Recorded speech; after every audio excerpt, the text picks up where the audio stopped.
On this week's episode of 40-Year-Old Man Does Hobby for Young People, Brad grows a tash. Man fixes engine with cigarette in hand. I overtake Brad. Johnny fixes an engine with a hammer.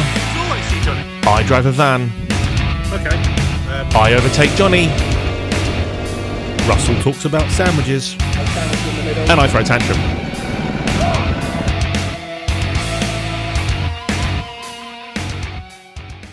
Hi, welcome to the video. We are back for some more GXUK action for round 3 at Hooton Park. It is currently Thursday and I am just on my way to Brad's to go and prep the kart. We've got some new parts to add, some parts to clean and maintain, and just make sure the kart is in tip-top shape, ready for the weekend. So let's get going, shall we?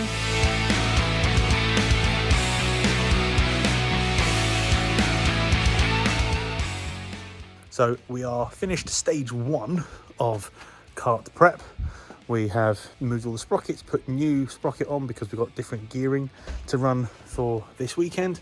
We're going to change some setup stuff and some general clean and prep and just make sure all the bits that are a little bit old and needed changing have been sorted. And now I'll bleep that. And we are about to go and walk to go get pizza. So Brad, show me your stupid face. Yeah. Brad's gone for the Stone Cold Steve Austin Hulk Hogan look. We now have pizza.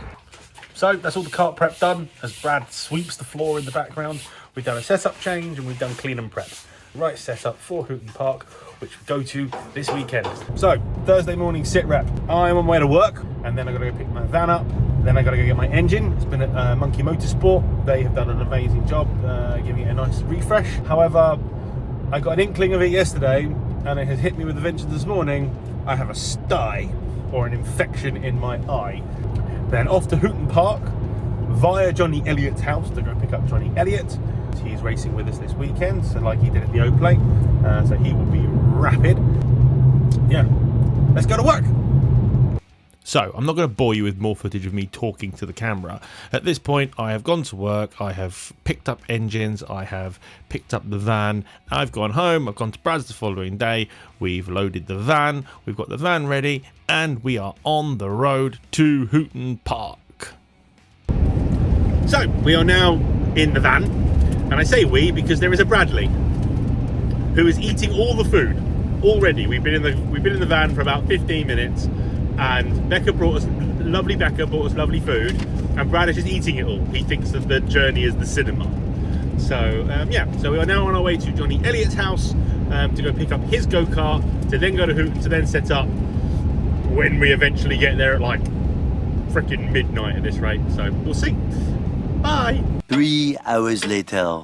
Well, we're at the track and we are all now set up. It is a lovely, warm, sunny day. Bradley is working on... What are you working on, Brad? I'm about to put my engine on. And I'm going to do the same thing. So here is Johnny doing some work on the engine, using the correct tool, I see, Johnny. The Jeremy Clarkson approach, I like it. How are you going to do this weekend, Johnny? As the current GX Hooton track record holder? Yeah, I'm not sure this weekend. Brilliant. Right, so we have been to the track. We are at the track and we have put on a new clutch. We have put on a mount and we put on engine mounts. We are now going to go put an engine on. So we're going to have fun this weekend, aren't we, Nathan? We're going to have so much fun. We're going to take him a trophy. Yes, that's the plan.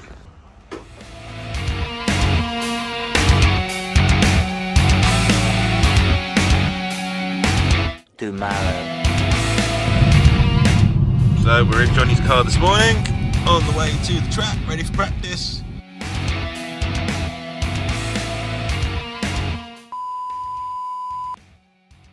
So, problem number 1.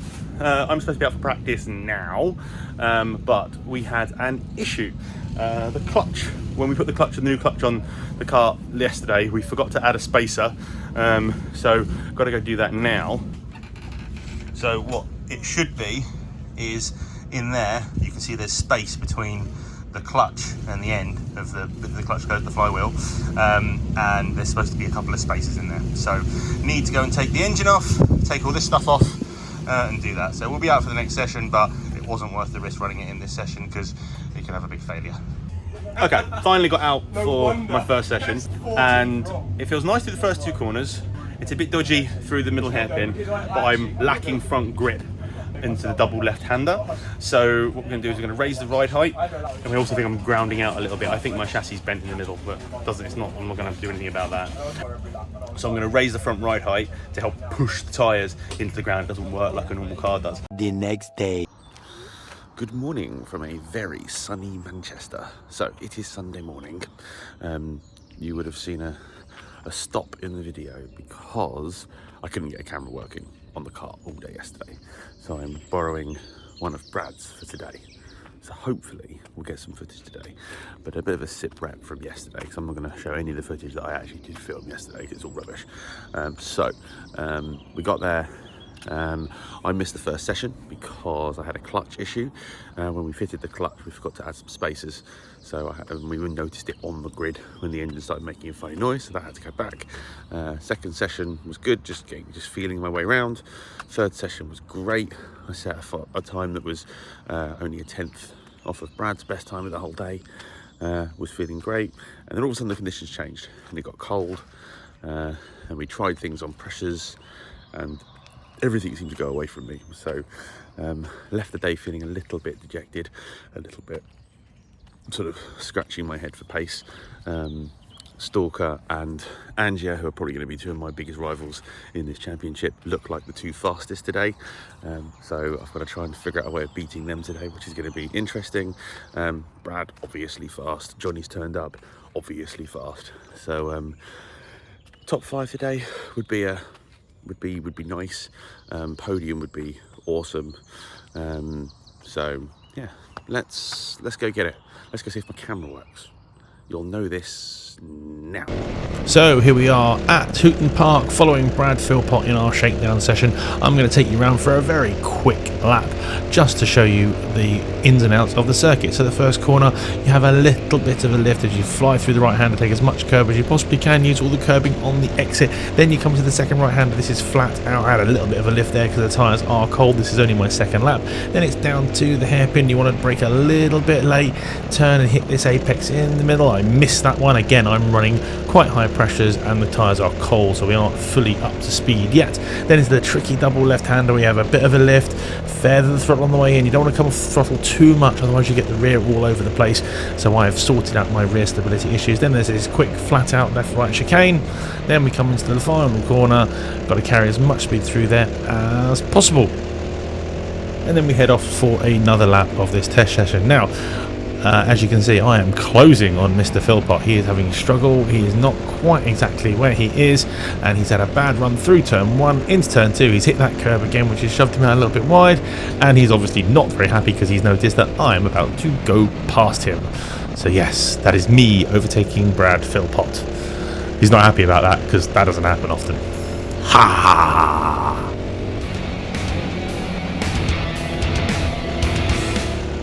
So we have just finished practice just of the shakedown. I made a couple little changes to pressures and some other little things which I don't need to divulge into, but it felt really nice. So feels good. I was third fastest in the practice session. It's 4 laps, so it could be a red herring, but it's given me the confidence boost I needed from having low confidence yesterday afternoon. So let's see how we get on. First race coming soon. I'm starting 5th or 6th. So yeah, let's see how we get on. So here we are for the start of race 1. We are just rounding the final corner, getting ready, waiting for the lights to go green as we line up and we get past the acceleration zone. Everyone goes to full throttle. I'm behind Tom, Angia and Richard Melton Baxter, and through goes Jacob. Unfortunately, when you start on the outside here, you're almost guaranteed to lose at least one position, so that has dropped me from 4th into 5th place. You have Russell Endene out in the lead. You got Jacob taking his hands off the wheel, so that should be a penalty right there, so that should give me another place. But as Jacob Sharrock is one of the fastest guys in the competition, he is somebody who I definitely want to try and follow through. So as we come into the double left-hander, try and hang on to the kart. I've given myself a few kart lengths between Richard and Jacob just to give myself a little bit of breathing space to drive into. They are all going to start fighting very soon, so I'm not going to be too far behind them. There are people behind me at the moment, but I don't know who that is. I think it might be George Massey, who is at Hooton Park racing with us for the second time. See, I get a really great run through there because they're fighting as Rich gets through on Tom Angia, and then Angia gets shuffled down even more as Jacob Sharrock gets onto the inside of him. I think about following Jacob Sharrock through, but I did not want to try and I wanted to try and avoid contact there. But as Rich makes a mistake and drops behind, me and Rich are side by side going into the double left-hander. But because I went wide to try and overtake him, George has scooted through. Now, as you can see here, I'm on the outside, but I think better of it. I have to back off to try and slot back in between George and what I think might have been Tom Stalker behind us. So now my aim is to get back past George. I am quicker than George at this stage of the weekend, so I wanted to get back past him quickly because I did not want to lose any time to the leaders, because I definitely felt like I could have caught Rich and probably been involved in that fight at the front.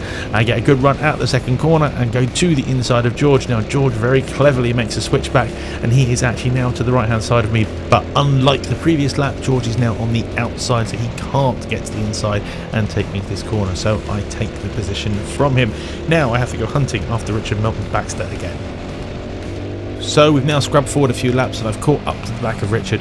I carry a little bit more speed than him through these first couple of corners, which just keeps allowing me to just edge closer to him. I know how much Richard loves that Gillard, but he does seem to struggle getting it set up for the races. But he looks quite planted today, but I've got a little bit of pace on him.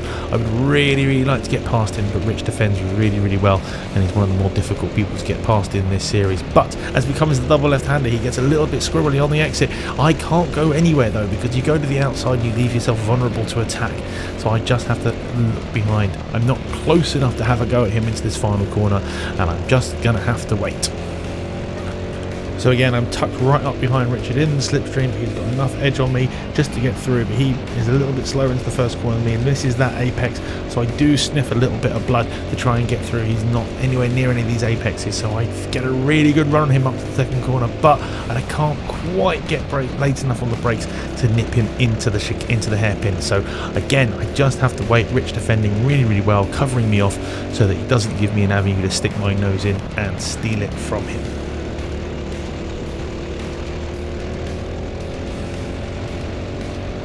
Now as we're coming into the final corner, I know that George is right behind me. He's desperately trying to get past me and nibbling at my heels to try and nudge his way past. I tuck in deep to try and get the DRS effect, have a very brief look at the inside, but I'm nowhere near close enough to him, as Rich has managed to gap me a little bit as he got a better run out of the last corner. But again, I get a much better run through this second corner, but I just don't have the legs to get to him before the hairpin. He takes a good line through there, but I take a slightly tighter line just to nip and take a little bit less distance. As we come into the double left-hander again, he gets a little bit squirrely again on exit, but manages to carry that speed. I'm tucking in to try and carry as much speed as I can through. I'd really like to have a go at him into this hairpin like I did a while ago. I get inside, then oh no! What's happened? My chain has fallen off.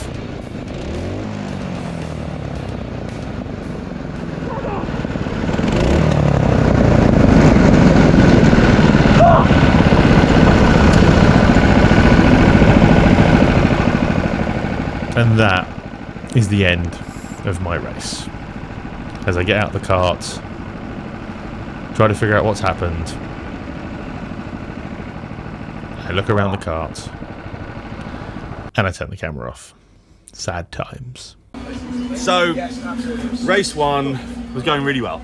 I started P4. I was going to lose a place into turn one because I was on the outside, so it's really easy to then lose a place. I lost the place out to the leader, to the eventual winner, Jacob Sharrock. Was having a really great battle with Richard Melton Baxter. He was just quick enough to keep me behind him. Never really got a chance to have an actual go at him, but was happily cruising in fifth.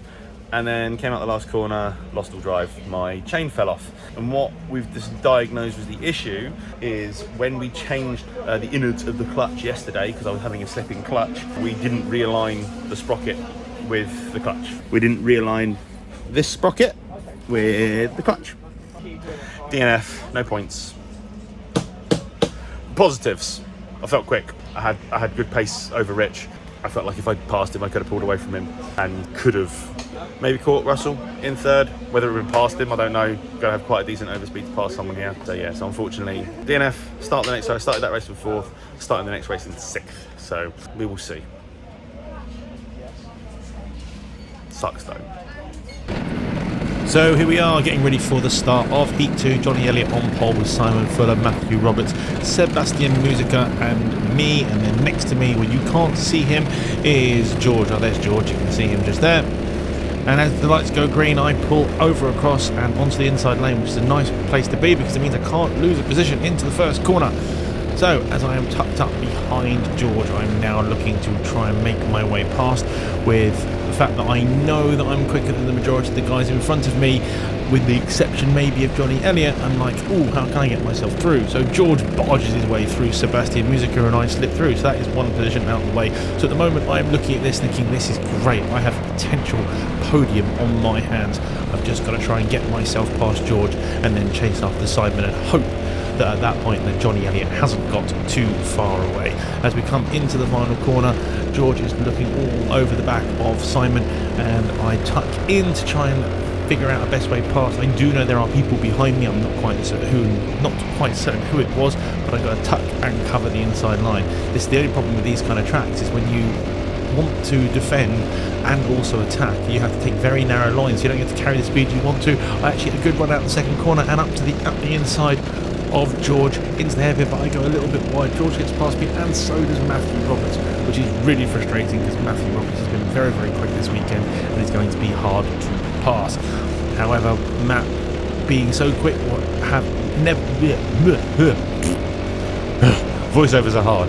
Matt makes a really, really good move on George, gives him a little tap though, which gives me an open door to come back through, and I give Matt a little tap up the backside to push him down the straight to make sure I get past George, but I still stay behind Matthew Roberts. So at the end of that, I am still net 0 positions. I've stayed exactly where I am, and now I have to go and fight after Matthew, but I will still have George fighting me from behind. So we push on.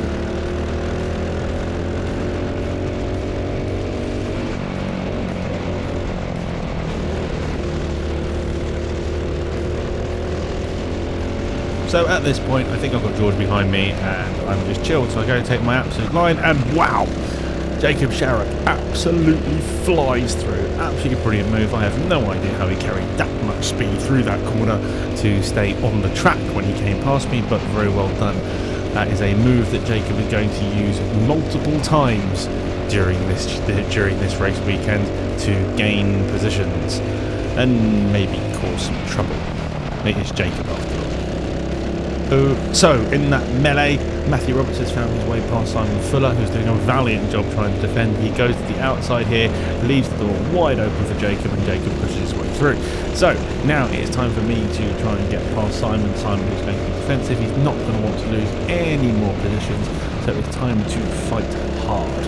I get a little bit of a wobble through there. I think somebody is actually tapping my rear bumper. I think I just waved to say, don't do that. As I got a bump through there. So the problem I've got at the moment is because I'm having to be defensive into turn 1, I can't get the line up on this. I'm not carrying the speed that I want to carry, so I can't catch Simon. So there's now 2 or 3 car lengths between us, and I'm just going to have to try and reel him in. But what I have found through this particular session is that Simon isn't fantastic through the double left-hander. He gets a little bit squirrely always through the middle part of the corner and loses chunks of time. You can see I took out 2 or 3 kart lengths from him after losing through the hairpin. So let's see how much more I can gain through the next lap. So we've skipped forward a couple of laps. There was a lot of defending from me, so I wasn't able to get close. But as you can see again, through the left-hander, I gained loads and loads of time on Simon. However, this isn't the interesting part. If you look further ahead, you're going to see Jacob Sharrock go for a move on Johnny Elliott and punt Johnny Elliott off the circuit. Very robust attempt from Jacob. Jacob actually got a 5-second penalty for that because he was carrying far too much speed towards the apex and just punted poor Johnny off. Johnny wasn't having the best day as it is, and that just compounded it and made it worse for him. So at this point, as you can see, I'm still desperately trying to get myself within touching distance of Simon, but the problem is I've got people attacking me from behind. So it's very difficult for me to go on the offensive, because if I go on the offensive, I leave myself open to being attacked, and I do not want to lose this position again as we close up on Simon on the exit through the double left-hander. They should really give this track corner names, or if they do, I don't know them. So again, he just defends well enough for me not to get through to him. Someone's obviously given me a little tap from the back there, and I've said no naughty tapping, let's not do any tapping. And then again I have to go defensive, so because I have to go defensive I have to come off the acceleration earlier for turn 1, so I don't gain as much. But again, I get a good exit through turn 2, gaining on Simon again. But again, not much going on at the moment. It's just a case of I am trying very hard to get as close to Simon as I possibly can without losing a place to what I actually think is probably Tom Angier right up behind me. So as we skip forward another few laps, I'm getting quite frustrated stuck behind Simon. Simon gives me a little nod to say, keep let's working together, but I want to go for this move. So I got the inside, but I'm not quite there, so I have to take to the curb to avoid it. But what's happened is it slowed me down on this curb. Tom Angier has now come up the outside of me. I'm getting a bump draft from behind from Brad, but it's not enough. I've lost too much momentum, and we're going to see Tom Angier swing past me from the outside. Very frustrating. I was really hoping to hold on to this position, but unfortunately due to that I can't. I'm ducking in to try and get a little bit of extra DRS speed, but it's not much use right now. So the focus is now to catch up to the back of Tom Angier and Simon Fuller, because if Tom makes a move on Simon, I want to be there to try and capitalise. All of this while trying to keep a rampant Bradley Philpott behind me, because he is also desperate to get through as he tries and has a little nibble at my inside. I see him coming, I give him the room, but I managed to keep the position because I managed to keep the momentum. He is still just hanging around my rear quarter, but he's not going to try and make anything silly into turn 1, especially because I know he is desperate to catch Tom Angier, because Brad is obviously in the hunt for the win for this weekend. I give him a little bit of defence just to say, no Brad, you're not coming through there, as there's a lot of switching and diving going on up front between Tom and Simon. This is the final lap, so we're going to see what actually goes on between now and the end of the lap. It's about to get very exciting as Tom is very desperate to get past Simon and is going to have a think and have a lunge into the final corner. It goes in, it's a little bit clumsy, there is contact. Simon comes back across the front of me. I have to take avoiding action, which slows me right down. Brad is over to my left, George onto my right. Because Brad was on my left hand side and getting on the curb, I had flashbacks to the last race where Richard got on the curb and Richard came across and spun by hitting the curb. So I wanted to be as far away from Brad as possible, didn't know George was there and collected George. Me, Brad and George came across the line less than 0.2 of a second apart. It was one hell of a race, but I was very frustrated to lose a place on the line. However, I'm going to get even more frustrated because what I realised after the race is I broke protocol on the start. So, if you're not used to rolling starts, like I'm not, I've done most of my life in rental karting where it's all standing starts. For a rolling start, you're supposed to be in a 2x2 formation, going at a steady speed. You then get to an acceleration point. In this particular instance, it's a cone, and then at the cone you can accelerate, and then you look up towards the lights for the lights to go green. My inexperience here showed, because as soon as we accelerated, I just assumed we're racing. Normally there's somebody next to me. Jacob Sharrock hadn't pulled up alongside me, and because he hadn't pulled up alongside me, and because as far as my brain was concerned, I was racing, I wanted to take the inside, because obviously, as we've seen, you lose places if you're on the outside for turn 1. So I just moved across, but unfortunately, as you'll see in the video, the lights had not changed from red to green. So despite the valiant effort of this race and the fun I had finishing 6th place, I actually got a 5-second penalty and was demoted back to 14th or 15th. So yeah, my bad day got worse.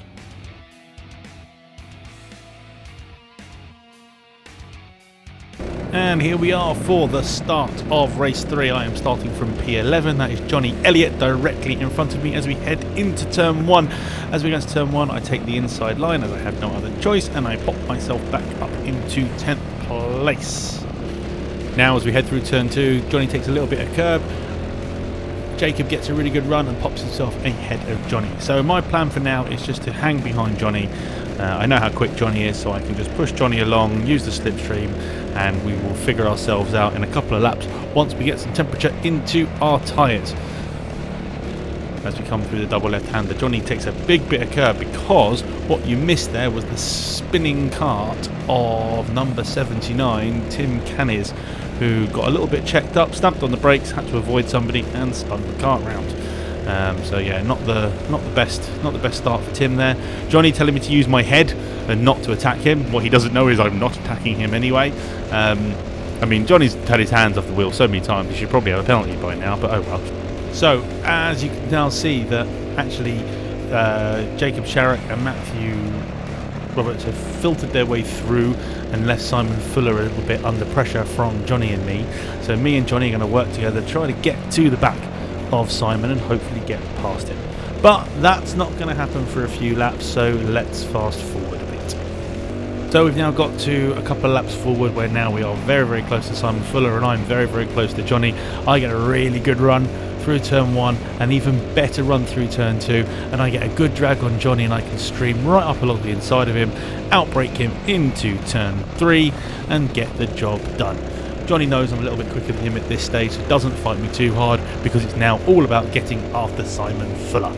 Now, as I told you, in the last race, after the last race, I gave Simon some tips on how to get better through the double left-hander, and he was really inconvenient and listened to me, and now is even faster. So it now has made this job of getting past Simon way, way harder. So let's see what happens. As I rocket into turn 1, get very, very squirrely on the exit and very, very wide. Still managed to carry plenty of speed to keep it flat through turn 2 as I duck myself down to try and get as slippery as possible down the back straight towards turn 3. Carry a lot of speed through the hairpin and take out 2 or 3 kart lengths from Simon just through that one point. And here we come into turn 11. Now, interestingly, into turn 11, into the double left-hander. Now, what I've noticed is actually my front bumper, my front Nassau panel is actually loose at this point. Because after this race I realised a bolt had gone missing, so there's now an extra long bolt in there with some extra washers so that I don't have the issue of being called in for a technical infringement, because if they'd noticed they definitely could have pulled me in and that would have been another DNF. Luckily the stewards didn't notice and I didn't get pulled in. That won't happen again now though. So Simon is very good through turn 1 and 2. He carries a lot of speed through there. Yet when it comes to the braking zones and the corners where you've got to carry speed and get in there, I seem to be much quicker than Simon. As we come into the double left-hander, again this corner being his nemesis. As you see, it's a little bit squirrely there on entry and a little bit squirrelier on exit. And again, I nibble out a little bit more from him. I get a good run down this straight. I have a think about having a dive up the inside, but I'm not quite close enough. Just have to wait again for another lap. So as we come towards the hairpin with me again trying to put all of my focus onto Simon Fuller, I have forgotten that there is a raging Russell Endene behind me. I go a little bit wide into this first left-hander and Russell pulls a brilliant move and pops up on the inside of me. He gets a bad exit and I have to go around the outside, but there's not enough space for me to go around the outside, so I have to back off and let Russell slot in. But also what's happened in this is we have caught up to Richard Melton Baxter as he has some wheel-to-wheel rubbing with Simon Fuller. But what the reason is that we've caught up to Richard so easily is because Richard had contact further on and he's got a bent track rod and his wheels are a little bit wonky, so he's losing a lot of time. So the three of us are really, really closing in and Richard is really, really under pressure now. I have a look at the inside of Russell Endene but think better of it. I know he's got the pace, so I know I can follow him through if he tries to get his way past Simon Fuller. As is the way with this track, that the cart behind can travel faster because of the slipstream, because they're not fighting. Again, I can't go anywhere, so I'm just pushing Russell down the straight through the corner. He goes up the inside, has a little bit of side contact with Simon, and I'm thinking, right, I've got this now. I can now just push my way past him as I push the back of Russell Endene as we go into turn 1. Simon hasn't really got anywhere else to go, but he does do a really great job at hanging around the outside, so I've now got to make this job for myself. I can't rely on Russell to push my way through. As we come up to the hairpin again, and I again take chunks of time out of Simon, who's doing very well to hang on, doing some great defending. But as we come into the double left-hander, as we see ahead of us, Russell and Richard come together as Russell tries to get up the inside.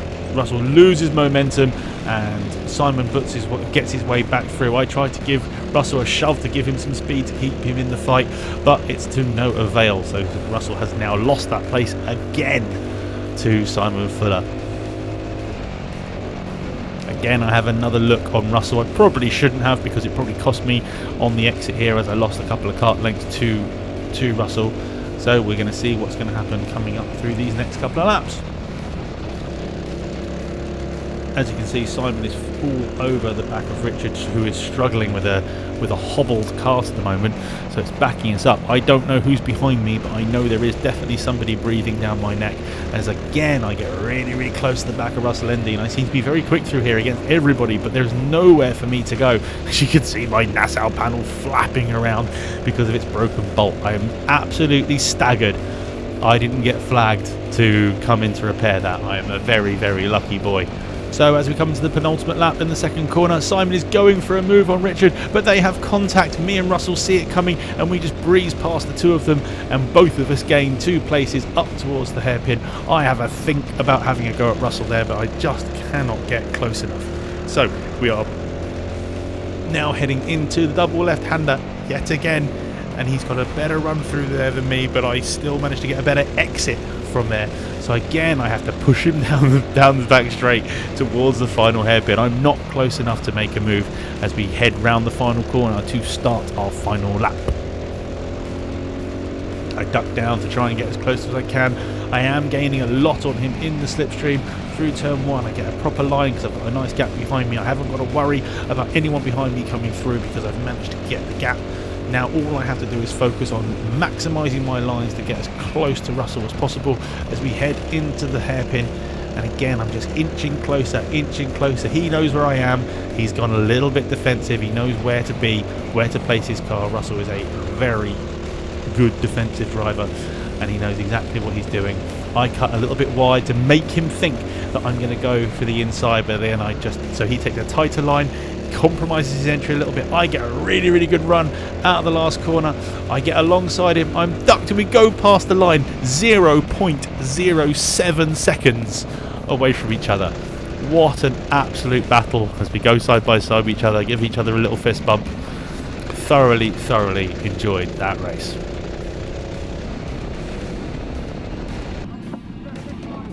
Now, you know how in F1 they do the post-race press conference? Well, you're going to get a little bit of that because I left the camera on, so you might be able to listen to what we're all talking about. So I'm going to hush up and let you listen to what's going on. The sea's parted! I tell you what, I saw you two going side by side. I think you thought the same thing as me. Oh, hello! And I've just pushed it through. Yeah, sorry about the contact in there. I think it's a double left. I left the door open, I was like, oh, I've got to go there! Oh! Yeah. I wasn't planning to do anything, like, the door, yeah. I've made a mistake. We were all fighting like crazy. Yeah, they were all fighting. I'll hang back and I'll wait for your decision. Yeah. Nice work, man. Russ, your move on me. Very nice. Very nice, I like that. I was a bit like when Sharon got me. I was like, it wasn't thinking defending me.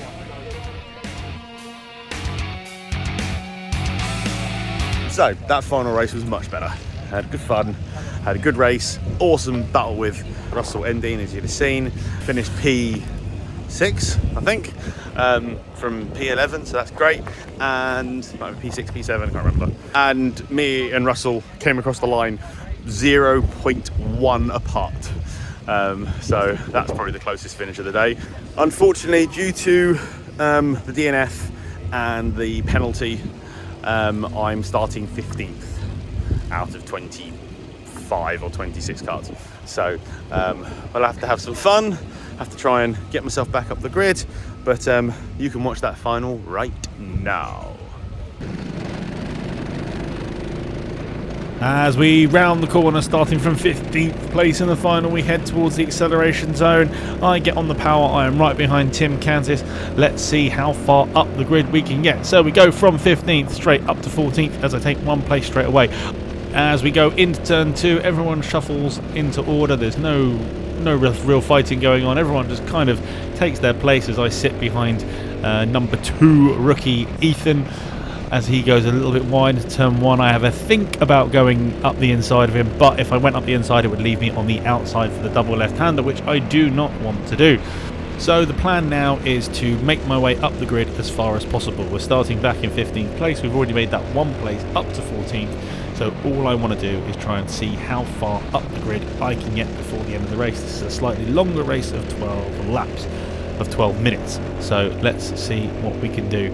As Ethan knows I'm there, he keeps having a quick look back, so he's not going to be an easy one to defend. He gets a little bit wide. Someone goes off into the dirt into turn 1. I don't know who that was, but that's another place gained, so that is up to 13th position as Ethan has a look up the inside of Tim Kansas but doesn't quite get there. But Tim gets into the back of what I think is Tom Butler and has a little half spin, so that gives me another place up the grid as we start moving forward in this final for Hooton Park for round 3 of the GXUK Championship. Now I've got a little bit of breathing room to Ethan. I haven't got anyone giving me any pressure from behind, so I can take the lines I want. There's somebody there, which is again Simon Fuller, has obviously taken a whack mid-corner on the last corner and is suffering down the back straight as I come up the inside to him. Do we make the move stick? We do, so that's another position made at the expense of somebody else's drama. But now I'm all over the back of Ethan. I really want to get past him, but I'm also very aware that he is in a fight for top rookie with the car in front of him, which is Tom Butler. So I don't particularly want to make any kind of rash moves and upset either of our races. As we rejoin the action a little bit later, Tom Butler has made his way past newcomer Charlie Thurman, and Ethan is now all over the back of him. Charlie runs a little bit wide into the hairpin, and Ethan hits the back of him, slows himself down. I manage to get up the inside, but puts me on the outside for double left-hander. Am I going to make it stick? I do. Ethan doesn't try and fight me through there, and I am up another position. Now I have to try and get past Charlie. So Charlie and me have a very similar story in this racing series. We were both out of karts for well over 3 years. We both put on a lot of weight during COVID, and we have both fought very, very hard to reduce our weight to get back karting again. This is his first karting weekend since then, and he has come on strong. When we first saw him in practice, he was about 3 seconds off the pace, but now he is firmly on the pace and fighting very, very well. I managed to get a really good run on him up into the hairpin, and I managed to make the move stick. That is me up yet again another position. And again we wind the race forward a few laps as somebody's been off in the dust, and I have caught to the back of the lead pack. I'm right up behind George Massey, who is just behind the ever increasing in performance Tom Butler. But as we come into this corner, I'm going to slow this footage down because there is a rather big crash about to happen now. And what we had here was Matthew Roberts pulled a move onto the inside on Russell Endene, hit Russell Endene, and then collected poor Tom Angier. So that was all 3 of them out of the race. So what they decided to do, rather than red flag the race, they put out a flag I have never seen before, which is the Battenberg flag. So as you can see, it is a black and yellow flag, which basically means it's a safety car period. So we all had to slow down, catch up to the leader, which at this point was Brad Philpott, and all circle round until the incident was cleared. So a few laps later, after all the carts were cleared out the way, everyone was given a clean bill of health, and everyone is actually fine. The green light got going again, and I set off after George. Now at this point I have got a few kart lengths to catch up from George. I didn't do a very good job under the safety car period of actually sticking to him, so I've just got to try and get up to him again. Now ahead of us we have Tom Butler, who is fighting hard with Richard Melton Baxter, but at the moment that is not my concern. My concern is getting past my friend George. Come here, Georgie. So all we've got now is a bit of a tactical battle, everyone just trying to stick to their line, everyone just trying to overtake the kart in front while also trying to watch the kart behind them. The bit of a sit rep at the moment is we have Brad Philpott in the lead, followed by Jacob Sharrock, Tom Stalker, Richard Melton Baxter, and then, as I said, Tom, and then George, and then myself. So I've come back from 15th all the way back to 7th position, and literally with the leaders, which is a hell of an achievement. God damn it! Stupid batteries on stupid cameras always bloody running out on me. I need to get better at this stuff. So the battery died. so we missed off the last couple of laps of the final. It was right near the end. We haven't missed too much, apart from a really good move by Jacob Sharrock on Brad Philpott into the last corner, taking the lead and the victory from P6 on the grid. So really well done to Jacob, followed by Bradley, followed by Tom Stalker getting his first podium, and then followed by Richard Melton Baxter, who had a really good performance today and earned Driver of the Day. So I'm now going to hand back to Monday morning Alex to give final thoughts on what happened this weekend. So, final thoughts for the weekend. Great fun with friends, great racing, learning experiences, and looking forward to the future. I think I found some decent pace. I think I'm starting to understand the kart more. I think I'm starting to understand this formula more. I'm going to have to look at my own kart and my own setup and my own situation based on what I want, and maybe follow others less. You know, every one of these chassis are different. The chassis are old.